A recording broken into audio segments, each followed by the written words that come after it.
మరో కీలక నిర్ణయం దిశగా వడివడిగా అడుగులు వేస్తున్నారు అమెరికా అధ్యక్షుడు డొనాల్డ్ ట్రంప్. అధ్యక్ష బాధ్యతలు చేపట్టినప్పటి నుండి విదేశీయుల వలసపై ప్రత్యేక దృష్టి సారించిన ఆయన ప్రధానంగా H1B వీసాలపై ఫోకస్ చేశారు. ఈ క్రమంలోనే తాజాగా వీసా జారీ ప్రక్రియ కోసం సరికొత్త వ్యవస్థను అమలు చేసేందుకు సిద్ధమయ్యారు. అమెరికా కాలమానం ప్రకారం మార్చి 20 నుంచి వీసా దరఖాస్తులను పరిశీలించే ఫారిన్ లేబర్ యాక్సెస్ గేట్వే వ్యవస్థలో పాత రికార్డులు, దరఖాస్తులను తొలగించనున్నారు. ఫలితంగా H1B వీసా ప్రోగ్రాంలో కీలక మార్పులు చోటు చేసుకున్నాయి. తాజా ఆదేశాల ప్రకారం చూస్తే మార్చి 20 నుంచి 5 ఏళ్ల కంటే పాతవైన అన్ని రికార్డులను సిస్టమ్ నుంచి తొలగిస్తారు. అంటే ఉద్యోగులకు సంబంధించి 5 సంవత్సరాల కంటే పాతవైన వీసా రికార్డులను తొలగిస్తారు. దీనిపై ఇప్పటికే మార్చి 19లోగా వీసా రికార్డులను డౌన్లోడ్ చేసుకోవాలని ఆయా సంస్థల్ని ఆదేశించింది ట్రంప్ సర్కార్.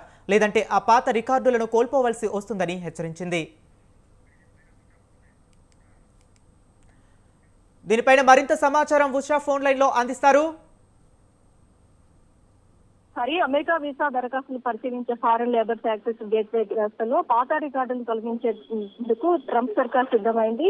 అధ్యక్ష బాధ్యతలు చేపట్టినప్పటి నుంచి కూడా వలస అంశాలపై ప్రత్యేక దృష్టి సారించారు అమెరికా అధ్యక్షుడు డొనాల్డ్ ట్రంప్. ఈ క్రమంలోనే తాజా వీసా జారీ ప్రక్రియ కోసం సరికొత్త వ్యవస్థను అమలు చేసేందుకు సిద్ధమయ్యారు. మార్చి 20 నుంచి వీసా దరఖాస్తులను పరిశీలించే ఫారెన్ లేబర్ యాక్సెస్ గేట్వే వ్యవస్థతో పాత రికార్డులు ఏవైతే ఉన్నాయో దరఖాస్తులను తొలగించనుంది. దీంతో H1B వీసా ప్రోగ్రామ్ లో కీలక మార్పులు చోటు చేసుకోనున్నాయి. తాజా ఆదేశాల ప్రకారం మార్చి 20 నుంచి 5 ఏళ్ల కంటే పాతవైన అన్ని రికార్డులను కూడా సిస్టమ్ నుంచి తొలగించనున్నారు. అంటే ఉదాహరణకు ఒక దరఖాస్తు సంబంధించి 2020 మార్చి 22న తుది నిర్ణయం వెలువడే ఉంటే ఈ ఏడాది మార్చి 22 దాని రికార్డును తొలగిస్తారు. ఉద్యోగులకు సంబంధించి 5 సంవత్సరాల కంటే పాతవైన వీసాల రికార్డులన్నింటినీ కూడా మార్చి 19లోగా డౌన్లోడ్ చేసి పెట్టుకోవాలి. ఆయా సంస్థలకు ఇప్పటికే ఆదేశాలు కూడా పంపించారు.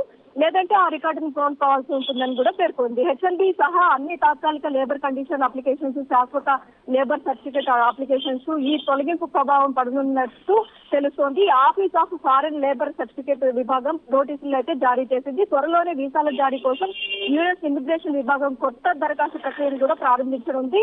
దరఖాస్తుదారులందరూ మరింత పారదర్శకంగా సేవలు అందించేందుకు ఈ నిర్ణయం తీసుకున్నట్లు ట్రంప్ సర్కార్ వెల్లడించింది. అందుకే పాత రికార్డును తొలగిస్తున్నట్లుగా కూడా తెలుస్తోంది.